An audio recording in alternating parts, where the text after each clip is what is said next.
Hello friends, welcome to John tech digital.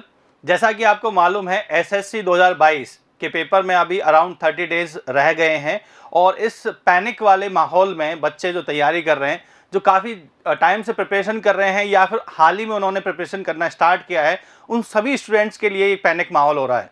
और इस panic situation में, जैसा कि आप डिस्प्ले देख रहे हैं, इस पैनिक सिचुएशन में स्ट्रेस को रिलैक्स करने के लिए या रिलैक्सेशन के लिए आज हम एक डिस्कशन लेके आए हैं, जिसमें हम हर तरह के प्लान की बात करेंगे, हर तरह की स्ट्रेटजी की बात करेंगे कि किस तरह से आपको प्रिपरेशन करनी है। इन 30 डेज में आपको कौन से प्लान पे काम करना चाहिए, किस तरह से आपको पढ़ाई करनी चाहिए। इवन जो बच्चा बहुत पहले से तैयारी कर रहा है या उसने अभी तैयारी करना स्टार्ट किया है, उन दोनों तरह के स्टूडेंट्स के लिए वीडियो बहुत ही ज़्यादा बेनिफिशियल रहने वाली है।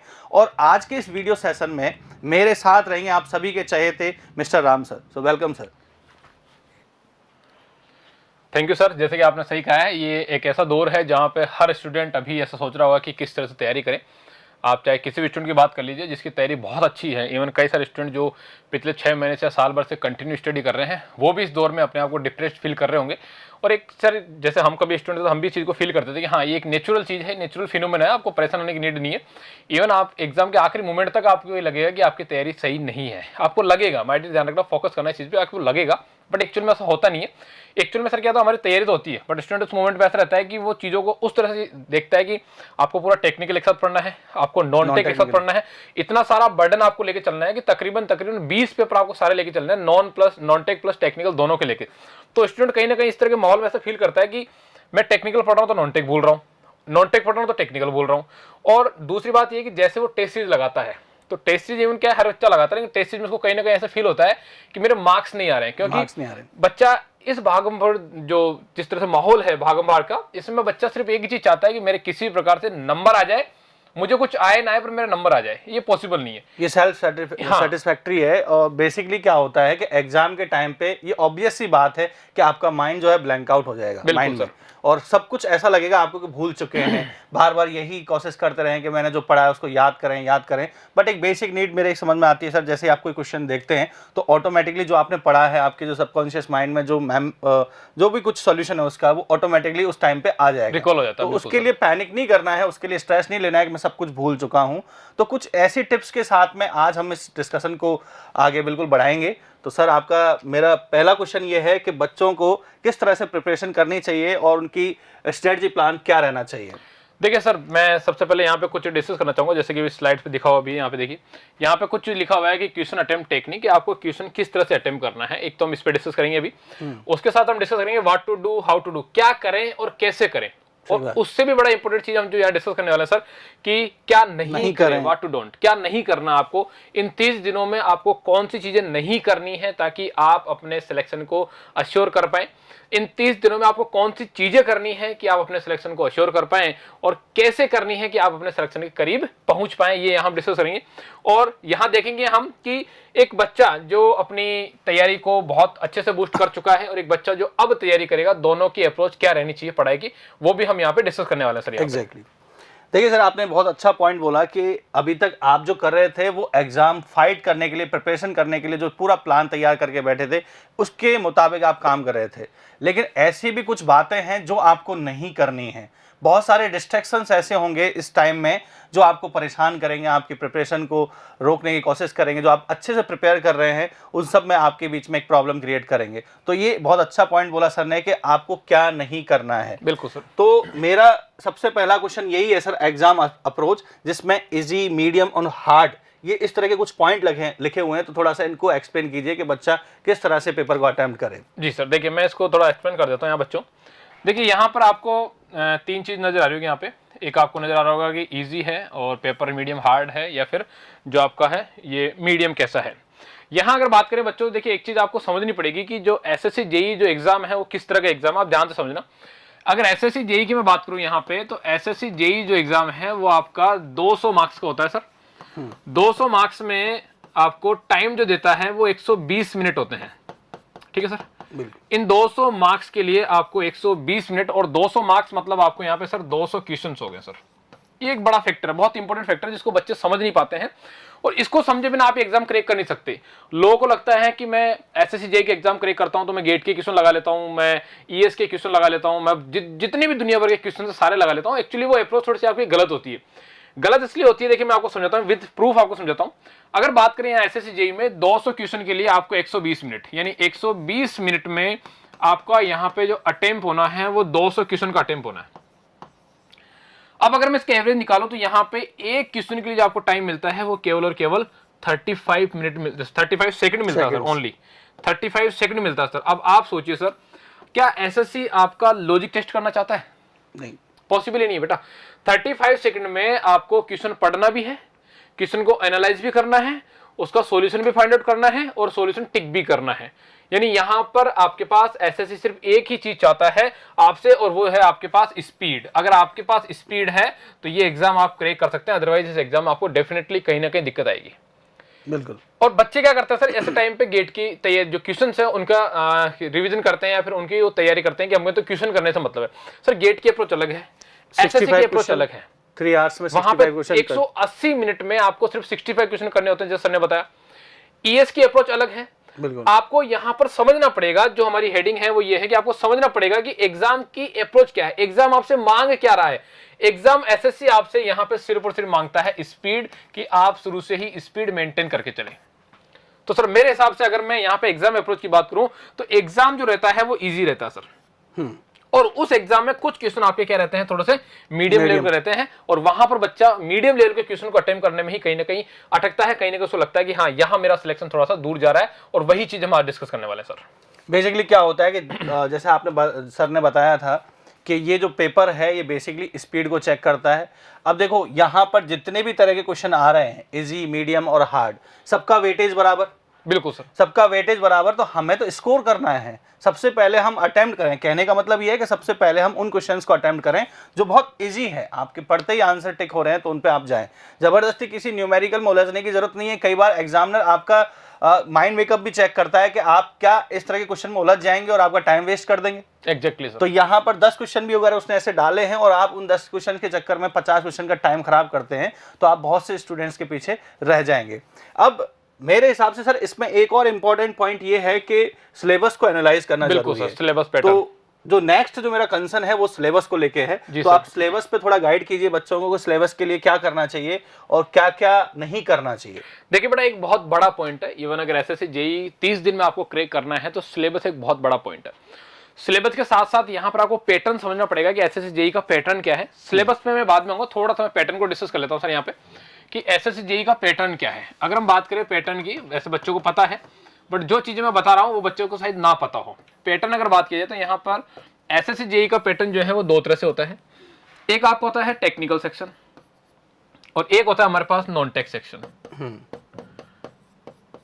आप चाहे कितने भी स्ट्रांग हो नॉन टेक में, या आप कितने ही बेवकूफ हो या बेकार हो नॉन टेक में, आपका सिलेक्शन जो कराएगा वो केवल टेक्निकल कराएगा। ये मैं अभी आपको प्रूफ के साथ बताऊंगा कि किस तरह से टेक्निकल आपका सिलेक्शन कराएगा। इस प्रूफ को देने के लिए सबसे पहले मैं नॉन टेक से शुरू करता हूं।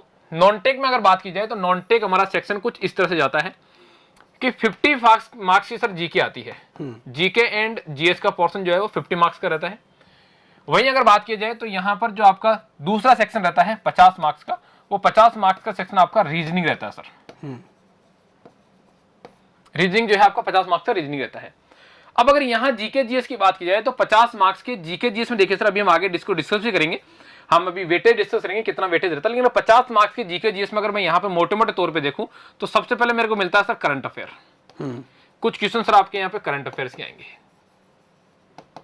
उसके साथ साथ कुछ क्वेश्चन आपके यहाँ पे इंडिया जीके में अगर बात करें तो जियोग्राफी के आएंगे। उसके साथ साथ कुछ क्वेश्चन आपके यहाँ पे सर पॉलिटी के आएंगे। उसके साथ साथ कुछ क्वेश्चन आपके यहाँ पे हिस्ट्री के आएंगे। और उसके साथ साथ यहाँ पे कुछ क्वेश्चन जो है आपके जीएस के आएंगे, मींस जीएस जनरल साइंस बोले तो फिजिक्स, केमिस्ट्री एंड बायोलॉजी। हाँ, इंपॉर्टेंट चीज है सर ये कि आपकी 10th क्लास करेगा। और बाकी सबको मैं जो है मिसलेनियस में मान लेता हूँ कि छोटे मोटे क्वेश्चन जो है वो मिसलेनियस से आएंगे। यानी 50 मार्क्स का सेक्शन आपका ये है।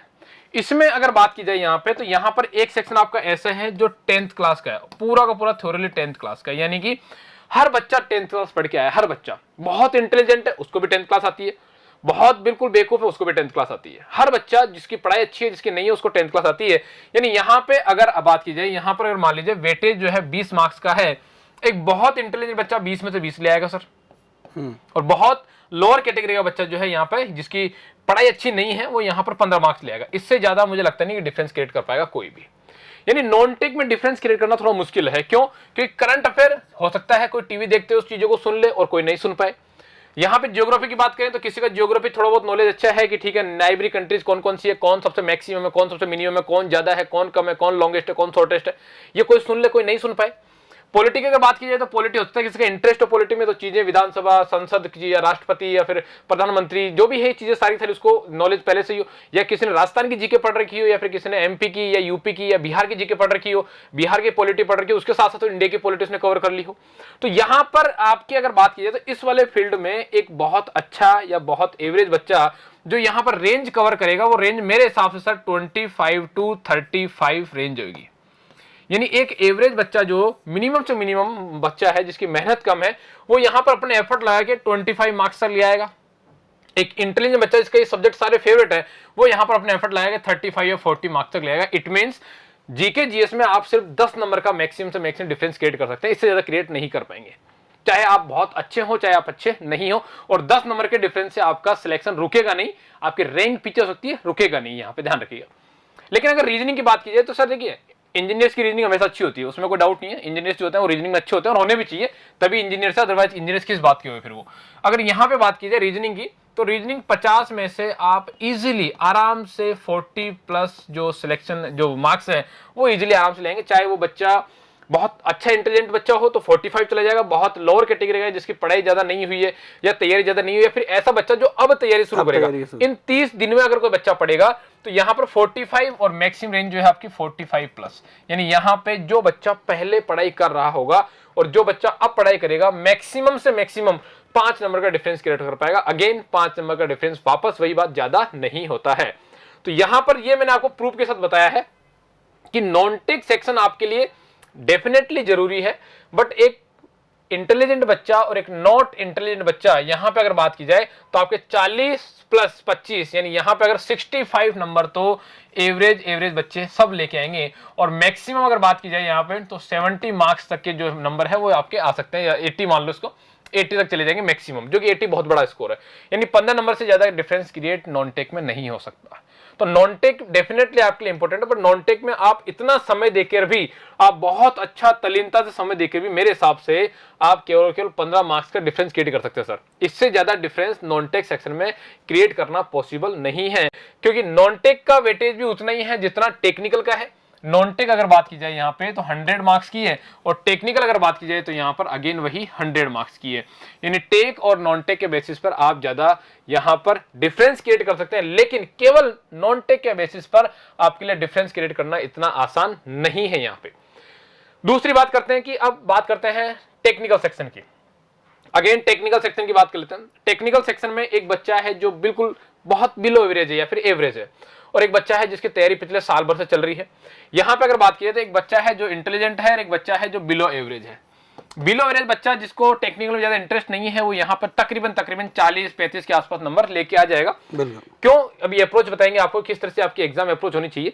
40 नंबर का मतलब यह है कि एसएससी में रिपीटेशन ही 40% होता है। 35-40% तो आपको रिपीटेशन मिलेगा ही मिलेगा।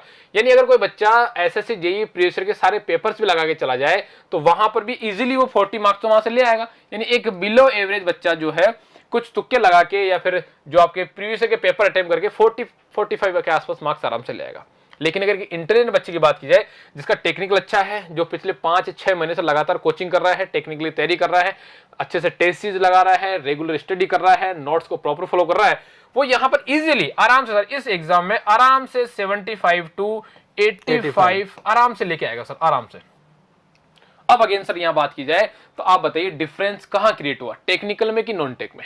टेक्निकल में तकरीबन डबल का जो आपका डिस्टेंस क्रिएट होगा, वहां पर केवल और केवल 15 मार्क्स का गैप आ रहा था, यहां पर 40 मार्क्स का गैप इजीली आपको देखने को मिल जाएगा। और यही गेम है जो आपको एसएससी जेईई में रखेगा भी और बाहर भी करेगा मेरे हिसाब से। और ये चीज प्रैक्टिकल है जो मैंने सर फील भी की है बच्चों के साथ रह के।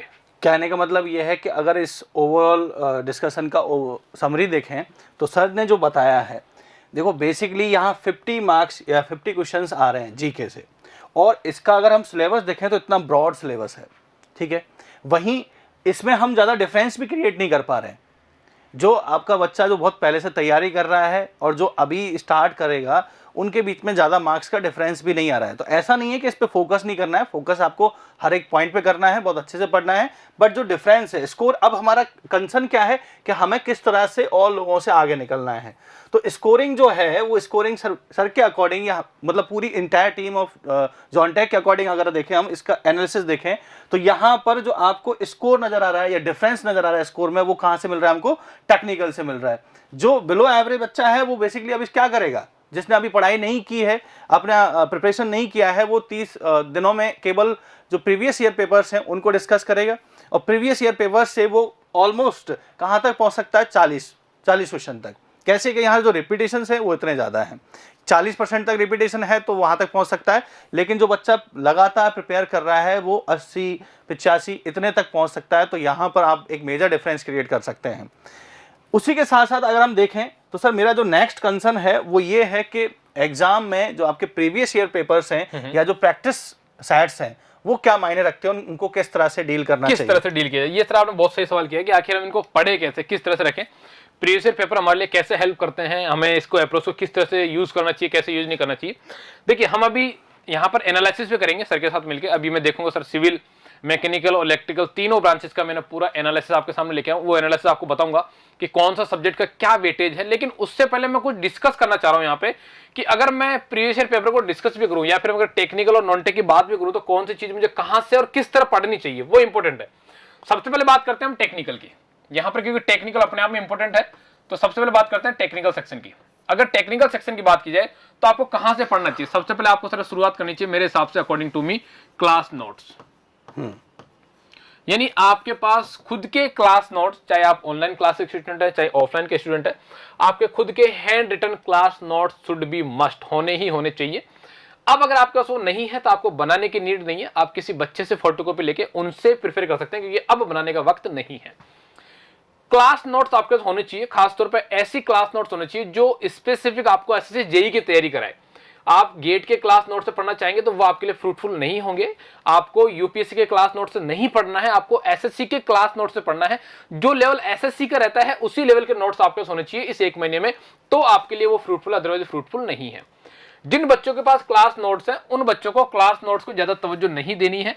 आप एक बार, दो बार या तीन बार या फिर तब तक क्लास नोट्स पढ़ें जब तक कि आपको ऐसा ना लगे कि हाँ ठीक है मेरी तैयारी क्लास नोट्स के थ्रू अच्छी है और अब मेरा कॉन्फिडेंस जो है थोड़ा बूस्ट हो रहा है। जैसे आप क्लास नोट्स कर लेते हैं यहां पे, अब आपको जाना है प्रैक्टिस पे। इन 30 दिनों में आपको यही करना है। जो स्टूडेंट अब अपनी तैयारी को शुरू करेंगे उन स्टूडेंट को भी यही करना है, और जो स्टूडेंट पिछले 2, 4, 5, 6 महीने से अपनी तैयारी कर रहे हैं उन स्टूडेंट को भी यही करना है। ये सबके लिए मस्ट है, क्योंकि आप जिस एग्जाम की तैयारी करना चाहते हैं उस एग्जाम के बारे में अगर आपको नॉलेज नहीं है तो आप उस फील्ड में नहीं महारत हासिल कर सकते। और एग्जाम है हमारे पास एसएससी जेईई प्रीवियस ईयर, यानी आपको यहाँ पे एसएससी जेईई प्रीवियस ईयर के सारे क्वेश्चंस आपके टिप्स पे होने चाहिए। आपको कम से कम, मिनिमम से मिनिमम 3 बार यहाँ पर एसएससी जेईई प्रीवियस ईयर के क्वेश्चंस को यहाँ पर लगाना मस्ट है। 3 बार कम से कम, 1 बार 2 बार से नहीं होगा, आपको 3 बार लगाना है। एग्जाम के लास्ट तक जाते आपको 3 बार एसएससी जेईई के प्रीवियस ईयर के क्वेश्चन लगाने हैं। दूसरा है आपको एक ऐसी बुक यूज करनी है, रेफरेंस बुक, जो केवल और केवल एसएससी जेईई के पैटर्न को या फिर जूनियर इंजीनियर के पैटर्न को फॉलो करे। तो जॉनटेक की एक बुक आती है 5300 प्लस, 5300 प्लस सिविल के लिए बुक आती है जॉनटेक की एक, तो 5300 प्लस सिविल इंजीनियरिंग की बुक को आप यूज करके इसके प्रैक्टिस करके, अगेन वही, इसको भी आपको मिनिमम से मिनिमम 3 बार यूज करना है। इसकी प्रैक्टिस करके आप अपनी तैयारी को बूस्ट कर सकते हैं। तीसरा वेरी वेरी इंपॉर्टेंट जो कि आपको सबको यूज करना है वो है आपका टेस्ट सीरीज। टेस्ट सीरीज दुनिया में या मार्केट में कई सारी है, आप किसी भी टेस्ट सीरीज को लगा सकते हैं। आप जॉनटेक की टेस्ट सीरीज भी खरीद सकते हैं। जॉनटेक की तरफ से स्पेशल 2022 के लिए एक एसएससी जेईई की टेस्ट सीरीज डिजाइन हुई है। 2020 और 2021 की टेस्ट सीरीज भी आपके लिए अवेलेबल है, सिर्फ प्रैक्टिस के लिए। कोई बच्चा चाहता है कि मैंने प्रैक्टिस करनी है, 2020 के 40 पेपर, 2021 के 40 पेपर, 2022 के 40 पेपर, यानी यहां पर आपको 120 पेपर का पूरा समराइज मिलता है। उससे भी आप अपनी प्रैक्टिस को बूस्ट कर सकते हैं जॉनटेक के साथ जुड़ के। जॉनटेक की जो टेस्ट सीरीज है वो एक्सपर्ट टीम के द्वारा बनाई जाती है, जहां पर एरर के चांसेस मिनिमम से मिनिमम, और जो पैटर्न होता है एग्जाम का एग्जैक्टली वही पैटर्न फॉलो करते हुए आपके सामने टेस्ट सीरीज को दिया जाता है। ये 3 चीजें आपको मस्ट है, जरूरी है, कंपलसरी है सर। अगर आप एसएससी जेईई 30 दिन में क्रैक करना चाह रहे हैं तो ये 3 चीज आप लगा लीजिए, इसके अलावा आपको कुछ भी एक्स्ट्रा करने की नीड नहीं है। लेकिन यहां पर आपको ध्यान क्या रखना है, मान लीजिए आपने एसएससी जेईई प्रीवियस ईयर में 100 क्वेश्चन लगाए हैं, इन 100 क्वेश्चन में से आपको 80 क्वेश्चन तो आते थे, 20 क्वेश्चन आपको नहीं आते थे, 80 क्वेश्चन आपको अच्छे से आते थे। तो इन 20 क्वेश्चंस पर आपको ज्यादा समय व्यतीत करना है, ज्यादा समय बिताना है आपका, क्योंकि जो आपको आज आता है वो कल भी आएगा, परसों भी आएगा, लेकिन जो आज नहीं आता है, तुक्के में सही हो गया है, वो डेफिनेटली एग्जाम में गलत होके आएगा। ऐसा होता है, आप मान लीजिए आपके साथ भी होता है, सबके साथ होता है। तो जो सवाल आपको नहीं आते हैं उन सवालों को आप फोकस करिए। सर एग्जैक्टली ऐसे जब बच्चा टेस्ट सीरीज लगाता है तो टेस्ट सीरीज में भी उसको यही पैटर्न फॉलो करना है कि अगर मान लीजिए जोन्टे की टेस्ट सीरीज में 40 सवाल है, 40 में से उसने 40 अटेम्प्ट कर दिए हैं, लेकिन उसको 10 सवाल जो है वो या तो गलत हो गए हैं या उसको नहीं आते हैं, तो 30 सवाल उसको आते हैं, ये मैटर नहीं करता है।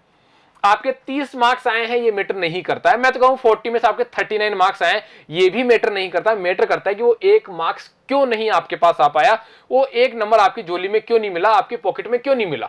रीजन उसका यही है कि आप उसको अगर हल्के में लेंगे तो डेफिनेटली वो एग्जाम में आएगा, और एग्जाम में आएगा तो आपको सिलेक्शन से दूर करेगा, यानी वो मार्क्स आपकी जेब में नहीं आया, इधर एग्जाम आपकी जेब में नहीं आया। तो यहां पर आपको समझना पड़ेगा कि जो एरिया आपका वीक है उस एरिया पे आपको धीरे धीरे धीरे रेगुलरली वर्क करना है। और टेक्निकल सेक्शन में अगर आप इतना कर लेते हैं तो इसके अलावा टेक्निकल सेक्शन में 30 दिन में आपको करने की कुछ भी नीड नहीं है। This is more than sufficient. Non tech के सेक्शन को मैं डिस्कस करना चाहूं उससे पहले मैं चाहूंगा कि सर भी इस बारे में कुछ आपको बताएं। जैसे सर ने बताया था कि एसएससी जेईई प्रीवियस ईयर, तो जॉनटेक ने इसके लिए बीसीटीक्यू प्रोग्राम लॉन्च कर रखा है और उसमें लगातार आपके लिए वीडियोस प्रोवाइड की जा रही हैं, जिसमें प्रीवियस ईयर के जितने भी क्वेश्चंस हैं उसमें हर एक टॉपिक को सब्जेक्ट वाइज उठाया गया है। जैसे सब्जेक्ट वाइज हमने लास्ट ईयर के जितने भी क्वेश्चंस हैं उनको डिस्कस किया है। तो आप विजुअल और वीडियोस के थ्रू भी इनसे जा सकते हैं, क्योंकि आपको ज़्यादा टाइम इनमें नहीं देना है कि बहुत ज़्यादा टाइम देके आप इन पे प्रैक्टिस कर रहे हैं, क्योंकि आपके पास अब लिमिटेड टाइम है, 30 डेज़ ओनली, अराउंड 30 डेज़ ही हैं।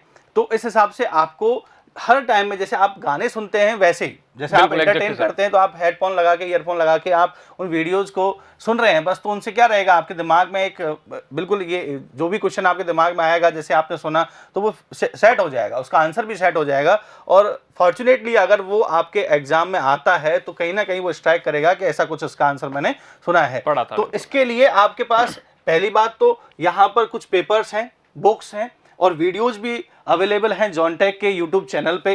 दूसरी बात, टेस्ट सीरीज अवेलेबल है, तो टेस्ट सीरीज पे आपको इस तरह से फोकस करना है, ऐसा माहौल क्रिएट करना है कि आप हर पेपर को एग्जाम पेपर की तरह ही समझें।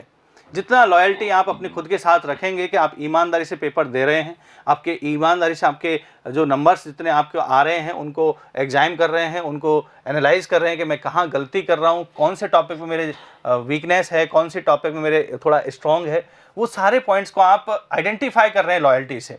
ऐसा नहीं है कि बस मैंने पैसा देके एक टेस्ट सीरीज खरीद ली है और केवल क्वेश्चंस को अटेम्प्ट करते जाना है, मुझे 40 क्वेश्चन अटेम्प्ट करने हैं, चाहे वो सही हो या गलत। तो वो एक तरह से आपकी जो सिंसियरिटी है उसको शो नहीं कर रहा है। आपको सिंसियर होकर पेपर्स को अटेम्प्ट करना है, जिससे आपको एक एग्जाम का माहौल पता लगे। देखो बहुत सारे बच्चे जो हैं जो सिलेक्शन लेते हैं हर बार, वो ये मान लीजिए कि वो अपने एग्जाम के लिए, अपने प्रिपरेशन के लिए बहुत ज़्यादा डेडिकेटेड होते हैं।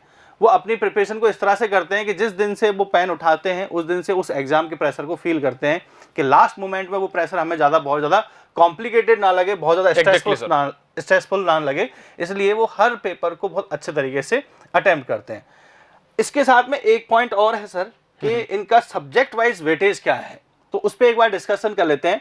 तो जैसे सिविल इंजीनियरिंग के हम पॉइंट ऑफ व्यू में बात करें तो यहाँ पे आपके नंबर ऑफ सब्जेक्ट्स हैं, जैसा कि आपको डिस्प्ले में दिखाई दे रहा है। तो बेसिकली यहाँ पर जो बीएमसी है, सबको आपको पता है कि बीएमसी का वेटेज जो है, बिल्डिंग मटेरियल कंस्ट्रक्शन, इसका वेटेज सबसे ज़्यादा होता है। एंड इसका जो वेटेज है अराउंड 15 to 18 परसेंटेज मान लीजिए, क्योंकि 100 क्वेश्चंस हैं और उनमें परसेंटेज भी देखेंगे तो 15 से 18 क्वेश्चन ही आएंगे आपके। तो ये जो यहाँ पर जो डेटा लिखा हुआ है, ये जो प्रीवियस ईयर्स जो पेपर हैं उनका एक एवरेज डेटा है। इससे आपको एनालाइज करना है कि आपको किन किन सब्जेक्ट्स पे ज़्यादा फोकस करना है, किन किन सब्जेक्ट्स को आपको डिटेल में पढ़ना है, क्योंकि एक एक मार्क्स की आपकी लड़ाई है। ठीक है। इसी तरीके से कंस्ट्रक्शन मैनेजमेंट एंड एस्टिमेशन की बात करें तो यहाँ से हम 9 से 12 क्वेश्चन देख सकते हैं पेपर में on an average. Sum and toss, sum की बात करें स्ट्रेंथ ऑफ मटेरियल की, तो यहाँ पर आपका जो वेटेज जा रहा है 4 to 7% जा रहा है। हालांकि इसका वेटेज पहले ज़्यादा था, लेकिन थोड़ा थोड़ा अभी लगातार जो आपके 4-5 पेपर हुए हैं 4-5 सालों में, उसमें थोड़ा वेटेज इसका कम हुआ है। इसके साथ साथ स्ट्रक्चर के strength of material and theory of structure के साथ साथ इनका वेटेज थोड़ा कम हुआ है, लेकिन यहाँ पर इरिगेशन और हाइड्रोलॉजी का जो वेटेज है वो थोड़ा इंक्रीज हुआ है। इसी तरीके से थ्योरी ऑफ स्ट्रक्चर टॉस का जो वेटेज है वो 3 to 6% है। वहीं आपका आरसीसी का जो वेटेज है वो 9 to 12% है। स्टील का जो वेटेज है वो 4 to 6% है। जियोटेक सॉइल इंजीनियरिंग का या सॉइल मैकेनिक्स का जो वेटेज है वो 9 to 11 है। और देखिए यहाँ पर सॉइल का जो वेटेज है वो कभी भी फ्लक्चुएट हो सकता है, क्योंकि बहुत ही इंपॉर्टेंट सब्जेक्ट है और कितने भी क्वेश्चन यहाँ से आ सकते हैं, बट ऑन एन एवरेज जब इसका डेटा कलेक्ट करके एवरेज मार्क्स जब कैलकुलेट किए हैं तो उसका जो एवरेज आया वो 9 to 11% आया है। इसी तरीके से अगर हम बात करें ट्रांसपोर्टेशन, तो ट्रांसपोर्टेशन ज़्यादा कंसिस्टेंट है और उससे 9 to 11 मार्क्स के क्वेश्चन आते रहते हैं। इसी तरीके से सर्वे भी बहुत ज़्यादा कंसिस्टेंट है और इसमें भी 10 से 12 क्वेश्चन आपको देखने को मिलेंगे। नाउ इरिगेशन और हाइड्रोलॉजी का जो वेटेज था वो पहले, आज से अगर हम 3-4 साल पहले की बात करें तो वेटेज कम था, लेकिन इन 3-4 साल के जो पेपर हैं, कंटिन्यूस जो पेपर हुए हैं आपके, उनमें इसका वेटेज इंक्रीज हुआ है और कितना हो गया है, लगभग 8 से 10 क्वेश्चन का वेटेज है, 8 से 10% का इसका वेटेज है। फ्लूइड मैकेनिक्स की अगर हम बात करें तो फ्लूइड मैकेनिक्स में 7 to 9% का वेटेज है। और एनवायरनमेंट का जो अगर वेटेज की बात की जाए तो धीरे धीरे एनवायरनमेंट का वेटेज भी इंक्रीज हो रहा है और इसमें यहाँ पर जो परसेंटेज है वो 8 to 10% है। तो सर इसी तरीके से आई थिंक आपको ये जो दिखाई दे रहा है, ये वेटेज जो ये एनालिसिस है, ये बहुत ज़्यादा फ्रूटफुल है कि आपको इससे आइडिया लग जाएगा कि सर यहाँ पे हाँ अगर देखा जाए तो देखो 2-3 सब्जेक्ट, जैसे अगर मैं यहाँ बात कर लूँ, देखिए बीएमसी, आप सीटी की बात कर लीजिए, उसके साथ आप थोड़ी आरसीसी की बात कर लीजिए, आप जियोटेक की बात कर लीजिए और आप सर्वे की बात कर लीजिए, और उसके साथ अगर बात की जाए तो हाँ ये मोटे मोटे सब्जेक्ट है। अगर इन 4 या 5 सब्जेक्ट की बात करूँ तो लगभग आधा सिविल इंजीनियरिंग तो यही कवर कर रहे हैं सर, 50 to 60% कवर कर रहे हैं। बस 50 to 60% तो आपके जो मेजर सब्जेक्ट है वही कवर कर लेते हैं। यानी यहाँ पर आपको इन मेजर सब्जेक्ट को तो पढ़ना ही पढ़ना है, इनमें आपको कुछ छोड़ना ही नहीं है, इनमें आपको सब कुछ कवर करते हुए चलना है। उसके अलावा जो दूसरे सब्जेक्ट्स हैं जहां पर वेटेज थोड़ा कम है, उनमें आप कुछ सेलेक्टिव स्टडी कर सकते हैं, जो कि अभी आगे हम देखेंगे प्रिसाइज स्टडी में, तब हम इसको डिस्कस करेंगे सर। हाँ सर, तो नेक्स्ट जो कंसर्न है वो मैकेनिकल इंजीनियरिंग स्टूडेंट की अगर बात की जाए, मैकेनिकल इंजीनियरिंग स्टूडेंट की अगर बात की जाए तो यहाँ पर देखिए फ्लूइड मैकेनिक्स का यहाँ पर मैक्सिमम वेटेज है 25 to 27 जो वेटेज है वो फ्लूइड मैकेनिक्स का है। उसके साथ साथ अगर बात की जाए पावर प्लांट एक छोटा सा सब्जेक्ट है, नॉट ए बिग सब्जेक्ट, छोटा सब्जेक्ट है, बट उसके साथ साथ भी इसका जो वेटेज है वो काफी ज्यादा है, 11 से 12% के आसपास का जो है वेटेज आपको मिलेगा यहाँ पे। स्ट्रेंथ ऑफ मटेरियल की अगर बात की तो हमेशा इसका वेटेज अच्छा रहा है, चाहे आप सिविल की बात कर लीजिए चाहे मैकेनिकल की बात कर लीजिए, इस सब्जेक्ट का वेटेज हमेशा ही आपको अच्छा मिलता है। थर्मोडायनेमिक्स की यहाँ बात की जाए तो 10 से 12% थर्मोडायनेमिक्स, और थ्योरी ऑफ मशीन की बात की जाए तो 10 से 11% जो है आपकी थ्योरी ऑफ मशीन। अगेन यहाँ पे अगर बात की जाए तो ये जो आपके 5 सब्जेक्ट हैं, ये सारे के सारे 5 सब्जेक्ट आपका लगभग 60 to 65% syllabus of mechanical engineering को यहाँ पर कवर करते हुए चल रहे हैं। यानी जो भी मैकेनिकल इंजीनियरिंग के स्टूडेंट हैं उन सबको भी वही अप्रोच फॉलो करनी है जो हमने भी थोड़ी देर पहले डिस्कस की है, कि पहले नोट्स लगाएंगे, फिर प्रीवियस ईयर के क्वेश्चन लगाएंगे, उसके बाद जोनटेक की 2700+ की बुक लगाएंगे, उसके बाद टेस्ट सीरीज लगाएंगे। अगर आप इन 4 सोर्सेज को यूज करते हैं तो डेफिनेटली इन 30 दिनों में आपका सिलेक्शन हर हाल में श्योर हो ही जाएगा, आपका प्रीलिम्स एग्जाम निकल ही जाना है हर हाल में। बाकी अगर बात की जाए तो बाकी का वेटेज दिखा हुआ है, जहां पे एचएमटी सिर्फ एक बार आया है एग्जाम में, तो इसका वेटेज हमने कैलकुलेट किया तो 2 से 3% वेटेज आपको यहाँ पर देखने को मिला है। नेक्स्ट अगर बात की जाए यहाँ पे इलेक्ट्रिकल इंजीनियरिंग की, तो देखिए सबसे ज्यादा सिलेबस एसएससी जेईई में सिविल इंजीनियरिंग के लिए है, थोड़ा कम मैकेनिकल के लिए, और थोड़ा कम उससे भी कम मतलब किसके लिए, इलेक्ट्रिकल के लिए। अगर मैं इलेक्ट्रिकल इंजीनियरिंग की यहाँ पे बात करूं तो इलेक्ट्रिकल इंजीनियरिंग में देखिए आपके लगभग 6 ही सब्जेक्ट है, और इन 6 सब्जेक्ट में अगर बात कीजिए तो पूरी के पूरी इलेक्ट्रिकल इंजीनियरिंग केवल और केवल इन 3 सब्जेक्ट में ही सिमट जाती है।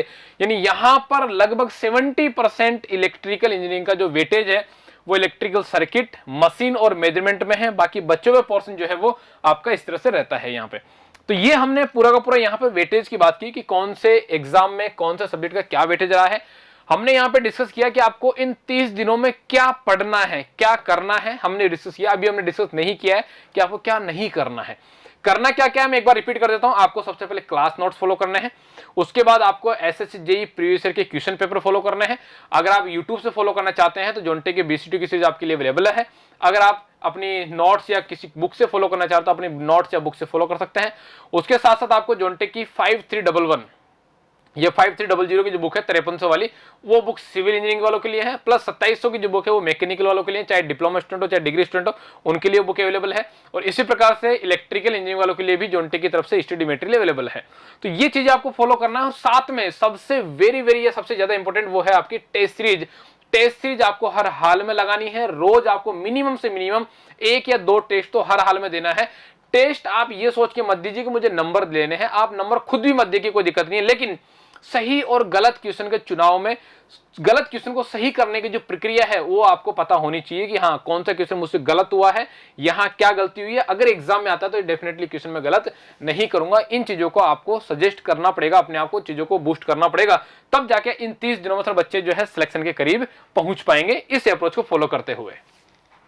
नेक्स्ट जो कंसर्न है सर एक बार जनरल साइंस का। हाँ देखिए, अभी बात की जाए तो हमने नॉन टेक सेक्शन को नहीं कवर किया था। हमने आपको बता दिया कि टेक्निकल सेक्शन कहां से पढ़ना है, कितना पढ़ना है। नॉन टेक सेक्शन की अगर बात कर लेता हूं मैं यहां से, तो नॉन टेक सेक्शन में हमें देख लेते हैं क्या क्या करना है आपको। देखो, उसके बाद हम इसके सेक्शन की बात करेंगे। अगर नॉन टेक सेक्शन की बात की जाए तो नॉन टेक सेक्शन अगेन आपका 100 मार्क्स का है। इस 100 मार्क्स में अगर बात की जाए तो यहाँ पे आपका जीके और जीएस का पोर्शन है, और इधर आपका बात की जाए तो यहाँ पे रीजनिंग है। रीजनिंग के लिए आपको कोई भी एक्स्ट्रा एफर्ट लगाने की जरूरत नहीं है, क्योंकि रीजनिंग जो है वो 50 मार्क्स की है, और 50 मार्क्स में से आपके 40 मार्क्स तो हर हाल में आ जाने हैं। रीजनिंग में सिर्फ आपको एक ही काम करना है, केवल वन सिंगल का काम, और वो है आपका केवल और केवल प्रीवियस ईयर क्वेश्चन 2010 से लेके 2020 तक के जितने भी क्वेश्चंस रीजनिंग में आए हुए हैं, आप केवल उन क्वेश्चंस की प्रैक्टिस करके उसका पैटर्न समझ लीजिए। इसके अलावा आपको कुछ भी नहीं करना है। खुद के पास अगर कोई नोट्स है तो पढ़ लीजिए, अगर नोट्स नहीं है तो किसी भी प्रकार का यूट्यूब पे कोई वीडियो देख के अपना टाइम वेस्ट नहीं करना है, क्योंकि रीजनिंग में आप कितना भी पढ़ लो आपके 40 मार्क्स तो मिनिमम सिर्फ इस प्रैक्टिस करने से आ जाएंगे। और 40 अगर यहां से आ गए तो वहां एग्जाम का प्रेशर आपको हो सकता है 45 तक भी पहुंचा दे। अदरवाइज 40 से 25 15 पे आने में ज्यादा वक्त नहीं लगता है। तो यहां पर इन 30 दिनों में सिर्फ आपको एक यही काम करना है, वो है previous year question paper, only and only this. इसके लिए किसी वीडियो की नीड नहीं है, आपको प्रैक्टिस करनी पड़ेगी, क्योंकि रीजनिंग सर प्रैक्टिस का गेम है। यहां पर आप देख के नहीं सीख सकते, आपको प्रैक्टिस करनी पड़ेगी सवालों में कि ठीक है, यहां पर अगर सीरीज की बात की तो ए बी फिर ब्लैंक फिर डी, तो सी पे कौन सा ऑप्शन आएगा ये आपको सिर्फ प्रैक्टिस से आएगा, वीडियो से आपको नहीं आ पाएगा यहां पे। तो ये 50 मार्क्स की बात, जहां पर 40 नंबर आपके श्योर हो गए सिर्फ एक चीज करने से। बात करते हैं जीके जीएस। जीके जीएस के लिए मैंने कई सारे स्टूडेंट को देखा है कि कई सारे स्टूडेंट जो है लूसेंट यूज कर रहे हैं, कई सारे स्टूडेंट जो है मोटी मोटी भारी भरकम किताबें यूज कर रहे हैं। देखिए, इन लास्ट के 30 दिनों में हो सकता है आप जो स्टडी मटेरियल यूज कर रहे हैं उस स्टडी मटेरियल से मैक्सिमम पेपर आ जाए, या हो सकता है जो आप स्टडी मटेरियल यूज करें उसमें से एक भी सवाल ना आए। दोनों के चांसेस पूरे हैं, 100% पॉसिबिलिटी है दोनों चांस होने के। हमें कोई ऐसा रास्ता ढूंढना है कि यहां पर 50 मार्क्स में से मेरे कैसे ना कैसे करके 25 मार्क्स का जो सिलेबस है या 25 मार्क्स जो मैटर है वो कंप्लीट हो जाए।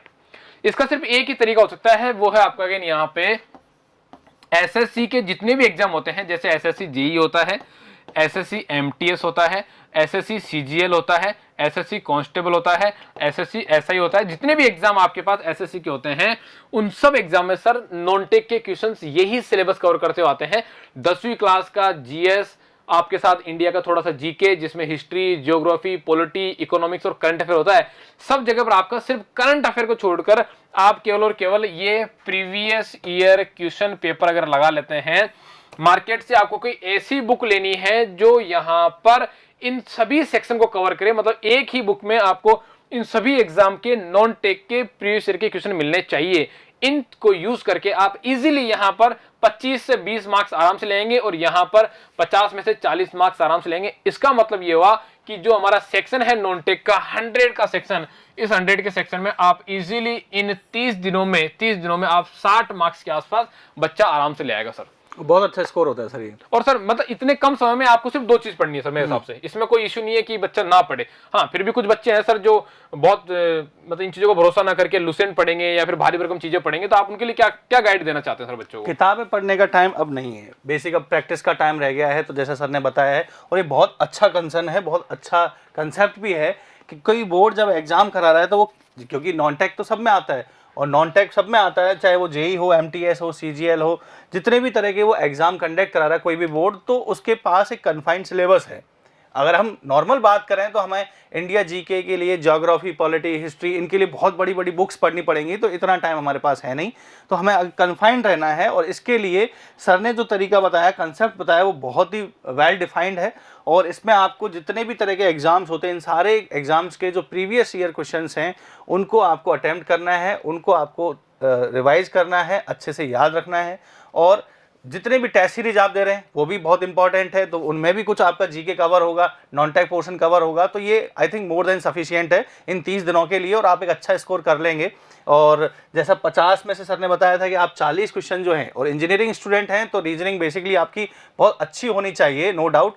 और यहाँ से आप अगर आप 25 से 30 क्वेश्चन भी अटेम्प्ट करते हैं तो 40 और 30 क्वेश्चन 70 नंबर का, 60 से 70 नंबर का वेटेज बहुत अच्छा है। इतना अगर आप कवर करते हैं इन 30 दिनों में तो आप बहुत अच्छा कर रहे हैं, ठीक है। नेक्स्ट जो कंसर्न है सर कि इसके सिलेबस को थोड़ा सा आप एक्सप्लेन कर दीजिए कि क्या क्या वेटेज रहता है। जी सर, देखिए यहाँ पे अगर बात की जाए रीजनिंग का तो 50 में तो 50 है, वहाँ पे तो सिलेबस को डिफाइन करने की नीड है ही नहीं। यहाँ अगर बात करें जीके और करंट अफेयर का सबसे ज्यादा वेटेज है। जीके और करंट अफेयर में अगर बात की तो यहाँ पे 32 से 33% के आसपास वेटेज होता है, कभी कभी ये 25 पे भी आता है। यहाँ पे जीके का मतलब ये नहीं है, जीके का मतलब है कि सबसे ज्यादा टॉलेस्ट कौन है, सबसे ज्यादा मिनिमम कौन है, सबसे ज्यादा मैक्सिमम कौन है। कुछ फैक्ट्स होते हैं कि पहला कौन है, आखिरी कौन है, ऐसे कुछ फैक्ट्स होते हैं। फैक्ट वाले जो क्वेश्चंस हैं वो सारे के सारे मैंने जीके और करंट अफेयर में इंक्लूड किए हैं। उसके बाद ज्योग्राफी और एनवायरमेंट की अगर बात की तो 12 से 18% इसका वेटेज देता है। जनरल साइंस की बात की तो सबसे ज्यादा सेकंड वेटेज जो इसका रहता है, जहां पर आपका physics, chemistry and biology 10th class की यहाँ पर आपको कवर करनी होती है। इसमें भी most of question engineering students के हाँ सही होने चाहिए, सही होने चाहिए सर, बिल्कुल। क्योंकि भाई इंजीनियर है तो आप पीसीबी पढ़ के आते हैं। हाँ, हो सकता है थोड़ा सा आपको बायोलॉजी में दिक्कत आती है, लेकिन अगर वो आपको आए तो सबको आएगी, क्योंकि बायोलॉजी वाले इस एग्जाम को देते ही नहीं है। सारे के सारे बच्चे मैथमेटिक्स वाले होंगे। अगर कोई बायोलॉजी का पेपर बहुत ज्यादा हार्ड बन भी जाता है तो परेशान होने की बात नहीं है, वो सबके लिए हार्ड है, आपके लिए हार्ड नहीं है। तो यहाँ पर ज्यादा नीड परेशानी की बात नहीं है, क्योंकि ये सवाल सबके लिए सेम जैसा। अब पी और सी आपका मैथ अच्छा है, फिजिक्स केमिस्ट्री, तो आप इन सवालों को आसानी से बना पाएंगे। बायोलॉजी थोड़ा बहुत पढ़ के भी आप अच्छा कर सकते हैं, कुछ प्रीवियस ईयर के क्वेश्चन पढ़ के भी अच्छा कर सकते हैं। ऐसी बुक जहां पर एक्सप्लेनेशन भी आपको मिले सवाल के साथ, तो आप उसको आप देख सकते हैं यहाँ पे। हिस्ट्री आपको बात करें तो हिस्ट्री थोड़ा सा वेटेज आप चाहे तो कर सकते हो, छोड़ दीजिए। हाँ, पॉलिटी आपको पढ़ना ही पढ़ना है। इनमें से सर अगर बच्चा मुझसे पूछे मुझे क्या पढ़ना है, तो मैं इन 3 सब्जेक्ट को जरूर बोलूंगा कि लास्ट मोमेंट पर आप GK, current affair, general science और पॉलिटी को पढ़ना ही पढ़ना है। इन तीनों के अच्छे खासे सवाल आते हैं। क्या मैं छोड़ सकता हूं? आप इकोनॉमिक्स डेफिनेटली छोड़ सकते हैं। इकोनॉमिक्स के यहां पर 8 से 9% वेटेड है, लेकिन कभी कभी ये 2 से 3% पे भी आता है, तो इकोनॉमिक्स आप छोड़ सकते हैं कभी ना कभी। और कुछ सवाल इकोनॉमिक्स कैसे आते हैं कि आप बिना पढ़े भी कर सकते हैं। हिस्ट्री की अगर बात की तो हिस्ट्री आप थोड़ी बहुत पढ़ सकते हैं, यहाँ पर वेटेज 5 से लेकर 12% तक वेरी करता है, लेकिन ये भी आप छोड़ सकते हैं, क्योंकि हिस्ट्री अपने आप में बहुत बड़ा सेक्शन है। जितना आप पढ़ेंगे उतना इंटरेस्ट आएगा और आप अपना अमूल्य या कीमती समय को वहां गुजारेंगे जहां पर आपको अभी उसकी नीड नहीं है बच्चों। तो ये सर पूरा नॉन टेक का एनालिसिस था सर। करंट अफेयर्स के लिए आप, जैसे सोशल मीडिया का जमाना है, क्यों सर? बिल्कुल। तो आप करंट अफेयर्स में भी इतना पैनिक नहीं करें, क्योंकि आपको लगातार कंटेंट देखते रहना है। करंट अफेयर्स के बहुत सारे वीडियोस आपको डेली अपडेट्स होते हैं, तो आप उनको पढ़िए, अखबार पढ़िए, उससे थोड़ा आपका रिदम बना रहेगा। आधे घंटे। हाँ, करंट अफेयर के लिए आप जोनटेक का जो टेलीग्राम चैनल है उसको ज्वाइन कर सकते हैं। बिल्कुल, जोनटेक के टेलीग्राम चैनल पे बच्चे कई सारे जो आपकी क्विज है वो चलती है। उसके साथ आप जोनटेक की डेली क्विज एप्लीकेशन पे, जोनटेक डिजिटल या फिर जोनटेक ओटीएस, खासतौर पे जोनटेक ओटीएस वाले एप्लीकेशन पे, या फिर आप जोनटेक की साइट www.jontek.in पे डेली क्विज दे सकते हैं, जहां पर आपको रोज सुबह उठते ही आपको 5 सवालों का एक कॉम्बिनेशन मिलता है, सिविल, मैकेनिकल, इलेक्ट्रिकल तीनों बच्चों के लिए। उसके साथ साथ टेलीग्राम पे आपको दुनिया भर की डेली क्विज मिलती है, आप उसको दे सकते हैं। टेलीग्राम पे अगर कोई भी स्टडी मटेरियल शेयर होता है जोनटेक की तरफ से, तो वहां आपको मिल जाएगा। टेलीग्राम के फ्री जो जोनटेक के फ्री नोट्स है वो सारे के सारे आपको टेलीग्राम चैनल मिल जाएंगे। जोनटेक का जो टेलीग्राम चैनल है वो जोनटेक जयपुर या फिर जोनटेक ऑफिशियल के नाम से, आप दोनों में से किसी को भी ज्वाइन कर सकते हैं बच्चों यहाँ पे। जी सर। अब देखिए, आप इसमें कुछ ऐसे की पॉइंट्स हैं जिनको आपको बहुत अच्छे से ध्यान रखना है। जैसे तो फर्स्ट की पॉइंट जो है हमारा, वो है प्रिसाइज स्टडी। ये सीक्वेंस वही चल रहा है, लेकिन ये बहुत इंपॉर्टेंट कंसर्न है, क्योंकि आप आगे निकलते निकलते पीछे रह जाएं तो कितना बुरा लगेगा। और ये पीछे कैसे निकलते हैं? जब आपकी प्रिसाइज स्टडी नहीं होती है, प्रिसाइज कंसर्न नहीं होता है। क्योंकि जब क्वेश्चन आपको नहीं आता है और उसको करेक्ट करने के चक्कर में आप उसको गलत कर दें, तो आपका जो वेटेज है क्वेश्चन का वो और कम हो जाएगा, जो आपने स्कोर किया है वो और कम हो जाएगा। तो बेसिकली प्रिसाइज स्टडी पे आप क्या कहना चाहेंगे सर? सर प्रिसाइज स्टडी का मेरे हिसाब से जो बिल्कुल आपको कहने का तरीका वो ये है कि आप अपने स्टडी मटेरियल को छोटे से छोटा कर लीजिए, जितना छोटा आप कर सकते हो उतना कर लीजिए। आप जितना बड़ा स्टडी मटेरियल रखेंगे कि फॉर एग्जांपल मैं आपसे बोलता हूँ कि सिविल इंजीनियरिंग के लिए आपने 4 किताबें रख रखी है कि ठीक है जोनटे की 5300 पढ़ूंगा मैं, जोनटे की 5500 पढ़ूंगा मैं, एसएससी जेईई प्रीवियस ईयर की बुक पढ़ूंगा मैं, और एक कोई आपकी XYZ कोई दूसरी बुक पढ़ेंगे आप। तो आप जितना अपने मेटर को प्रिसाइज कर सकते हैं, छोटा कर सकते हैं उतना कर लीजिए, क्योंकि जितना आपका फैला हुआ मटेरियल होगा आपका अधिकतर समय तो इसी में बीत जाएगा कि इसको पढ़ूं मैं, इसको पढ़ूं मैं, इसको पढ़ूं या इसको पढ़ूं। सिलेक्शन होना या नहीं होना यहाँ पर आपकी नॉलेज चेक नहीं कर रहा, वो सिर्फ आपकी स्पीड चेक कर रहा है। और आपकी नॉलेज होगी तो स्पीड अपने आप आ जाएगी, तो नॉलेज तो आपकी अपने आप बन जाएगी, कोई दिक्कत नहीं। आप अपनी स्पीड को मेंटेन करिए। प्रिसाइज मैटर का मतलब यहां भी है कि आपको उन 40% सवालों को तो हर हाल में रट लेना है, हर हाल में अपने दिमाग में एक अलग से लाइब्रेरी में सेट करना है, क्योंकि वो 40% सवाल रिपीटेशन में आएंगे ही आएंगे। यानी कि आपको यहाँ पर अपने प्रिसाइज मटेरियल में एसएससी जेईई प्रीवियस ईयर के क्वेश्चंस को भी सर उनको इंक्लूड करना ही पड़ेगा हर हाल में, उनके पास कोई भी ऑप्शंस नहीं है। प्रिसाइज मैटर का मतलब ये है कि फॉर एग्जांपल आप आरसीसी पढ़ रहे हैं, आरसीसी के आपके पास हरिओम सर के नोट्स भी है, आरसीसी के आपके पास मेरे नोट्स भी है, आरसीसी के आपके पास ठाकुर सर के नोट्स भी है, आप तीनों सर के नोट्स से पढ़ रहे हैं, तो वो आपका एक गलत अप्रोच है, वो प्रिसाइज स्टडी नहीं। अगर आपने हरिओम सर के नोट्स से पढ़ा है तो सिर्फ हरिओम सर के नोट्स पर ही भरोसा करिए, अगर आपने ठाकुर सर के नोट्स से पढ़ा है तो सिर्फ ठाकुर सर के नोट्स पर ही भरोसा करिए, और अगर आपने अभिनव सर के नोट्स से पढ़ा है तो केवल अभिनव सर के नोट्स पर ही भरोसा करिए। बाकी के नोट्स को आप इस वक्त तवज्जो देने की नीड आपको बिल्कुल भी नहीं है, क्योंकि वही नोट्स है जो आपको सिलेक्शन दिलवाएंगे। नोट्स सबके एक जैसे होते हैं, सिर्फ कुछ पॉइंट्स आपके ऊपर नीचे होते हैं, तो ज्यादा प्रेशर होने की नीड आपको नहीं होती है बेटा, according to me sir. Concern यही है कि आप किसी पर्टिकुलर के लिए अगर आप 10 सब्जेक्ट्स को 10 बुक्स को फॉलो कर रहे हैं, उससे बेटर ये है कि आप प्रिसाइज मैटर पे रहें, फेथ इन कंटेंट। आपको एक ही बुक को अगर 10 बार पढ़ेंगे तो उसमें आपका कंसर्न जो है, आपको क्वेश्चंस में स्पीड बनेगी, आपके जो डाउट्स हैं जो पहले थे वो और क्लियर होंगे और ज़्यादा रिफाइन होते चले जाएंगे। लेकिन अगर आप 10 बुक्स को, अलग अलग तरीके की बुक्स को आप पढ़ते जाएंगे तो आप कंटेंट भी वही पढ़ रहे हैं और बार बार उसी बात को पढ़ते जा रहे हैं। आप उनमें आइडेंटिफाई नहीं कर पाएंगे कि ये मैंने पहले पढ़ा है या पहले मुझे इसमें डाउट रहा है। तो जो सर ने बताया उस प्रिसाइज कंटेंट का मतलब है कि आपको एक लिमिटेड दायरे में रह के कंटेंट पढ़ना है, जो आपको सूटेबल लगता हो, जो आपको अच्छा लगता हो, उस कंटेंट को पढ़ना है और उसको बार बार पढ़ना है, जिससे जो भी डाउट है वो उसी टाइम पे वो क्लियर होते चले जाएं, और जितनी बार आप उसको पढ़ें वो उतना ही ज़्यादा रिफाइन होता चला जाए। सर मेरा नेक्स्ट जो कंसर्न है, और वो बहुत बड़ा कंसर्न है आज के लिए, अवॉइड डिस्ट्रैक्शन। और ये सबसे बड़ा कंसर्न आई थिंक जो प्रिपरेशन कर रहे हैं उन स्टूडेंट्स के लिए, इवन जो मतलब प्रिपरेशन भी नहीं कर रहे हैं, कुछ काम भी कर रहे हैं, या जो छोटे बच्चे हैं अभी ग्रोइंग हैं, उनके लिए सबसे बड़ा डिस्ट्रैक्शन है जो आपने लिख रखा है, अवॉइड द मोबाइल फ़ोन। बिल्कुल सर मैंने क्लास के दौरान कई सारे बच्चों को ऐसे देखा है यार, मैं उनको मतलब आज यहाँ पे यूट्यूब चैनल की सहायता से इनको कहना चाहूँगा कि मुझे तुम लोगों पर गर्व है, प्राउड है। आज भी इस दौर में सर वो कीपैड फ़ोन यूज़ करते हैं।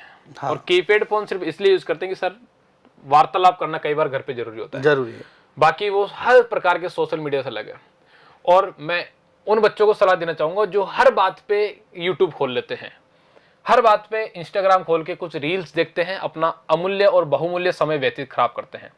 देखिए जब भी आप परेशान हो, आपको लगता है कि आपका माइंड जो है पजल हो गया है, थक गए हैं, तो मोबाइल ही एक आखिरी सहारा नहीं है, आप उसके अलावा कई सारी और चीज़ भी कर सकते हैं।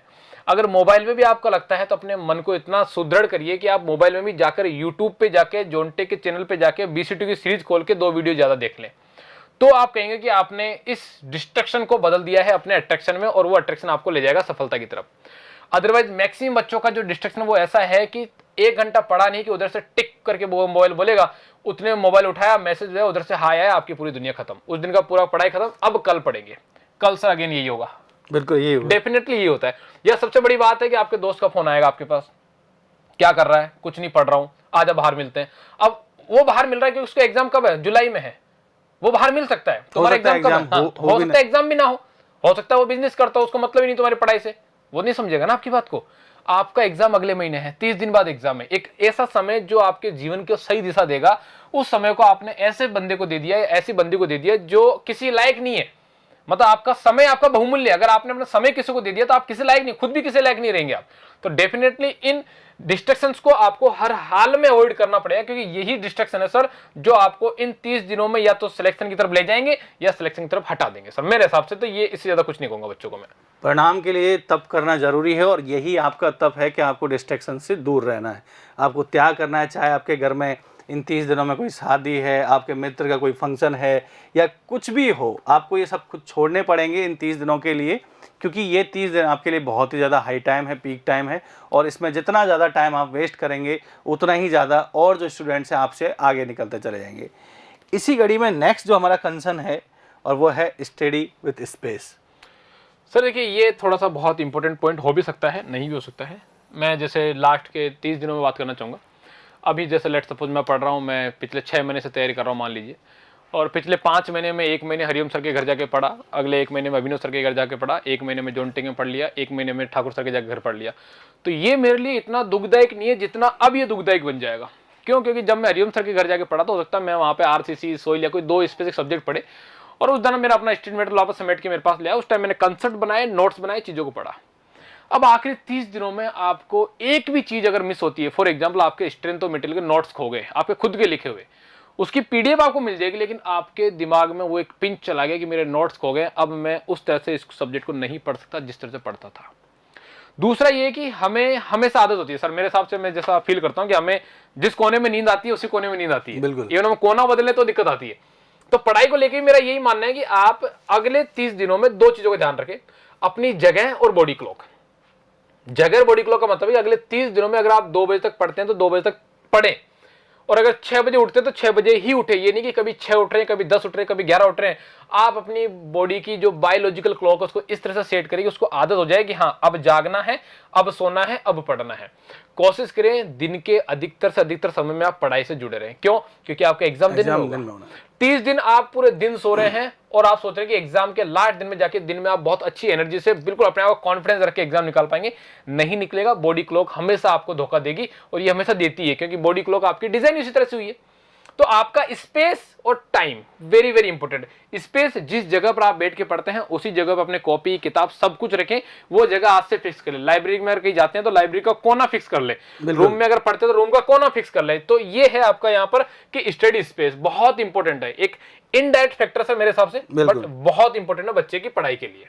मतलब आप जितना अपने कंफर्ट जोन से खिलवाड़ करेंगे इस टाइम पे, जहां आपको सही लगता है, जहां आपको उचित लगता है कि आपको अपने कमरे में बैठ के पढ़ना अच्छा लग रहा है, मतलब एक फिक्स जगह, बार बार अगर आपके अल्टरनेट्स ढूंढेंगे कि अभी इसके पास जाके पढ़ लेता हूं, अभी इसके पास जाके पढ़ लेता हूं, तो वो आपको डिस्ट्रैक्ट ही करेगा। तो इसकी कड़ी में नेक्स्ट जो इम्पोर्टेंट पॉइंट है वो है कि आपको रेगुलर स्टडी से जुड़े रहना है, कंटिन्यूस स्टडी से। इन 30 दिनों में आपके पास कोई दूसरा ऑप्शन है ही नहीं। इन 30 दिनों में आपको कंटिन्यूसली स्टडी करना है। ड्यूरेशन आप डिसाइड कर लीजिए, मिनिमम ड्यूरेशन हमने बता रखा है। बिल्कुल सर, मिनिमम ड्यूरेशन हमने बता रखा है कि आपको 10 से 12 घंटे की पढ़ाई तो करनी है। इसके अलावा आप मैक्सिमम कितना ले जा सकते हैं, आप कितनी बातों को अवॉइड कर सकते हैं, आपकी जो डेली एक्टिविटी है उनमें से आप कितना कम कर सकते हैं, और जितना ज़्यादा आप इस टाइम स्टडी को देंगे उतना ही ज़्यादा आपके लिए फ्रूटफुल रहेगा। ठीक है। जो नेक्स्ट इंपॉर्टेंट कंसर्न है वो है रेगुलर ब्रेक। तो सर एक बार इस पॉइंट को थोड़ा सा बच्चों को एक्सप्लेन कीजिए जिससे कि वो अच्छा स्कोर कर पाए। रेगुलर ब्रेक का मतलब ये है कि जैसे सर ने आपको बताया कि 10 से 12 घंटे आपको मिनिमम पढ़ना है। एक बच्चा है बिल्कुल जोश में आ गया वीडियो देख के और आज से पढ़ना शुरू किया, लगातार 12 घंटे तक पढ़ता रहा, उसको कोई मतलब नहीं दुनिया से, लगातार 12 घंटे तक पढ़ता रहा। शुरू के 4 घंटे उसको समझाया, बाकी 8 घंटे सब सप्पा साठ है, कुछ समझ नहीं आया उसको, कुछ ही समझ, बस पढ़ रहा है, वो पढ़ रहा है, बैठा है, स्टडी पढ़ना है। This is not the right way of your study. आपको एक सही अप्रोच अगर चाहिए तो 10 से 12 घंटे नहीं, आप 16 घंटे की स्टडी निकालिए, 15 घंटे की स्टडी आप निकालिए, इजीली निकलती है। निकालने वाला चाहिए 15 घंटे की स्टडी। 15 घंटे आप इजीली पढ़ सकते हैं, आराम से पढ़ सकते हैं, थोड़ा थोड़ा गैप देके। हर 2 घंटे 3 घंटे बाद आप 10 मिनट का गैप दीजिए, और उस 10 मिनट में आप मोबाइल से मत लगिए। उस 10 मिनट में आप थोड़ा सा बाहर घूम लीजिए, बालकनी में चले जाइए, थोड़ा सा चाय बना लीजिए, चाय पी लीजिए, फिर ऐसा कुछ कर लीजिए कि आप उस 15 मिनट में डिस्ट्रैक्ट होने का दूसरा ऑप्शन ना मिले। अगर आप मोबाइल पे जाते हैं, मोबाइल पे हाई देखेंगे, आप वापस हाई करेंगे, वो 1 सेकंड का हाई और 1 सेकंड का हाई आपको ले जाएगा 1 घंटे पे ले जाएगा, और बोलेंगे मैं तो ब्रेक ले रहा था। ये ब्रेक नहीं होता है बेटा, ये डिस्ट्रैक्शंस होते हैं। तो ब्रेक को समझो। मेरे हिसाब से ब्रेक का मतलब ये है कि आप बीच में 10-15 मिनट का ब्रेक लीजिए, और उस 10-15 मिनट के ब्रेक में आप ब्रेन को शांत करके अपनी फिजिकल एक्टिविटी करिए, कि आप चाय बनाने लग गए, या फिर अपने कॉपी ताज जमाने लग गए, या फिर थोड़ी देर लेट गए, या रिलैक्स कर लिया, तब जाके ये ब्रेक आपका फ्रूटफुल होता है सर। ब्रेक का यही मतलब है कि आप जो कर रहे थे उससे अलग ऐसे किसी काम में एंगेज ना हो जो वो और ज़्यादा एंगेज कर दे आपको। आप पढ़ रहे हैं, आप पढ़ते रहें, आपको ब्रेक चाहिए, तो जैसे आप चाय बना रहे हैं तो चाय बनाने के बाद में वो चाय का जो काम है वो ख़त्म हो गया, आपने पी के ख़त्म कर दिया। लेकिन अगर आपने मोबाइल उठा के कुछ कंसर्न देखने लग गए उसमें, चाहे वो वीडियोस देखने लग गए, तो हो सकता है कुछ वीडियो जैसे आ जाए, या आपने मोबाइल उठाया, आपके दोस्त का फ़ोन आ गया या किसी का मैसेज आ गया और आपको बाहर बुला लिया और नेवर एंडिंग काम में आप चले गए, तो आपका जो ओवरऑल जो आपका ड्यूरेशन है, जो आपका प्लानिंग है, वो ख़राब हो जाएगा। इसी कड़ी में जो लास्ट कंसर्न है और बहुत इंपॉर्टेंट कंसर्न, जो आपका लास्ट ही पॉइंट रहता है, रिवीजन। सो रिवीजन प्रैक्टिस कैसे करनी है, क्या करना है इसके लिए, तो सर एक बार प्लीज। देखिए, बिना रिवीजन आपका एग्जाम नहीं निकलेगा। सबसे लास्ट में मैंने पॉइंट लिया है, बट सबसे इंपॉर्टेंट पॉइंट है ये, बिना रिवीजन आप इस एग्जाम को क्रैक नहीं कर सकते। अगर आपको याद हो तो जब मैंने आपको प्रीवियस ईयर की बात बताई थी, मैंने कहा था कि मिनिमम 3 बार बुक लगाइए। जब मैंने 5300 की बात की तो मैंने कहा था मिनिमम 3 बार बुक लगाइए। जब मैंने टेस्ट सीरीज की बात की तो मैंने कहा था मिनिमम एक ही पेपर को 3 बार अपनी आंखों के सामने से निकालिए। ये कह रहा था रिवीजन। रिवीजन का मतलब ये है कि जैसे संडे मैंने डिस्कस किया था शुरू में कि जब हम यहाँ पर एक बहुत बड़ा जर्नी है, ये आपका 15 से 20 पेपर्स होते हैं टोटल, मतलब सब्जेक्ट्स होते हैं जो आपके एक ही पेपर में होते हैं। आप जब एक सब्जेक्ट पढ़ते हैं तो लास्ट वाला सब्जेक्ट भूलेंगे, जब लास्ट वाला पढ़ेंगे तो पहला भूलेंगे। तो आपको यहाँ पर एक साइकिल चला लेनी है, कि एक साइकिल है मेरे पास यहाँ पर 15 घंटे की, ये मेरे पास 15 आवर की साइकिल है। आप इस 15 आवर की साइकिल को 3 या 4 पार्ट में अपने हिसाब से डिवाइड कर लीजिए।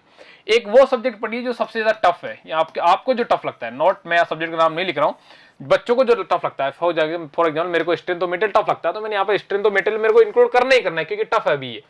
दूसरा, एक वो सब्जेक्ट जो बहुत ज्यादा इजी है, उसके साथ साथ यहाँ पर स्कोरिंग भी होना चाहिए। ये नहीं कि एक बहुत सब ज्यादा इजी है लेकिन स्कोरिंग नहीं है।